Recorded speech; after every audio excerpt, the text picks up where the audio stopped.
చాలా మంది కూడా ఈ 1-2 ఎకరాలు ఉంటూ ఉంటాయి. చాలా వరకు కూడా కొంటూ ఉంటారు. ఎకరాలు ఉంటాయి. అన్నదమ్ముల మధ్యన ఈ భూమికి సంబంధించిన ఎకరాలు ఉంటూ ఉంటాయి. సో వాటిల్లో నిర్మాణం చేస్తున్నప్పుడు ఒకవేళ అంత పెద్ద స్థలం కాబట్టి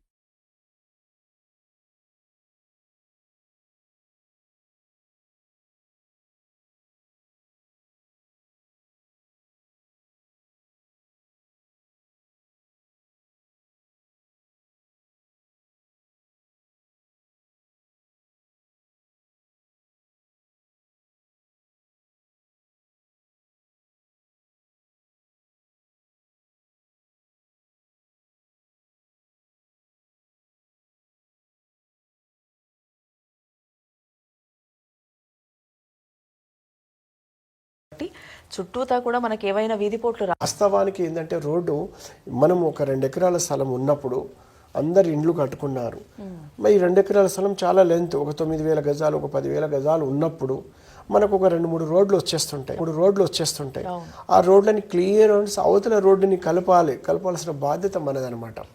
అలా కాకుండా దీనికి ఒక పెద్ద బౌండరీ కట్టేసి, ఒక కోట లెక్క కట్టేసి ఉన్న వీధి పోట్లన్నీ అక్కడికి వచ్చినప్పుడు చెడు జరిగే అవకాశం ఉన్నది.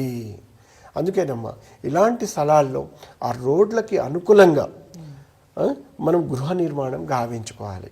కానీ ఎట్టి పరిస్థితిలో కూడా ఈశాన్యం తగ్గిన స్థలాలు ఉండకూడదు. ఏది పెద్ద పెద్ద వెంచర్స్లో 2 ఎకరాలు 3 ఎకరాలు ఉన్నప్పుడు కూడా వాళ్ళు ఎందుకంటే ప్రత్యేకంగానే ఏర్పాటు చేసుకున్నప్పుడు ఈశాన్యం కొన్ని స్థలాలు నేను చూస్తూ ఉంటాను, ఉత్తర ఈశాన్యం మొత్తం తగ్గిపోతుందండి. అందులో గృహ నిర్మాణం గావించుకోవాలంటే తరతరాలుగా వాళ్ళు ఎంత డబ్బు, ఎంత బంగారం, ఎంత ధనం ఉన్నా కూడా చేసుకోలేకపోతూ ఉంటారు. స్థలం అలాగే ఉంది, కొన్ని రకాల ఆటంకాలు వస్తుంటాయి.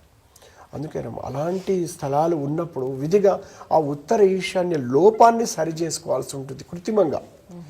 ఎందుకంటే ఇప్పుడు ఎగ్జాంపుల్ అమ్మ, మన ఇంట్లో లైట్ లేదు, మనం ఏం చేస్తూ ఉంటాము, ఇన్వర్టర్ కూడా ఫెయిల్ అయింది, అప్పుడు ఏం చేస్తాం, లాంతర్ అయినా ఏర్పాటు చేసుకుంటున్నాం కదా. లాంతర్ కూడా లేనప్పుడు చంద్రకాంతి కూడా మనకి హెల్ప్ చేస్తుందమ్మా. అలాగే ఇక్కడ కూడా మనం ఏంటంటే దానికి ఉత్తర ఈశాన్యం దోషం ఉన్నప్పుడు తప్పనిసరి దాన్ని గుర్తించేసి ఆ దోషాన్ని మనము అష్టదిగ్బంధులతో కంట్రోల్ చేసుకున్నప్పుడు కొన్ని పనులు అవుతుంటాయి. కానీ మీరన్నట్టు ఏదైనా పెద్ద పెద్ద స్థలాలకు 2-3 వీధి పోట్లు ఉన్నప్పుడు అలాంటి నిర్మాణాలు అనుకూలమైన ఫలితాలు ఇవ్వమన్నమాట. ఇప్పుడు సిటీ మధ్యలో ఉందనుకోండి, సిటీ మధ్యలో ఉంటుంది. ఎగ్జాంపుల్ మీరు చెప్పారు, సిటీ మధ్యలో ఉంది, చుట్టూ ఇల్లు కట్టేశారు, కానీ ఉన్న రోడ్లన్నీ క్లియరింగ్ చేసుకుని లోపల బిట్స్ ఎలా అంటే ఒక ఉదాహరణకు 1000 గజాలకు ఒక బిట్టు, 1100 గజాలకు 1200 గజాలు, ఇట్లా మనకు ఒక్కొక్క బిట్ తయారవుతుంది ప్లాట్లు. తలా ఒక బిట్లో మనం ఇల్లు కట్టుకోవాలని మనం ప్లాన్ చేస్తూ ఉంటాం ఉదాహరణ.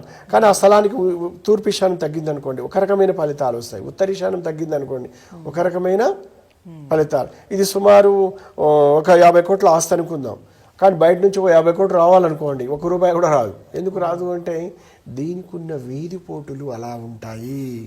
ఎందుకంటే ఆ నిర్మాణాలు గావించలేకపోతున్నాం.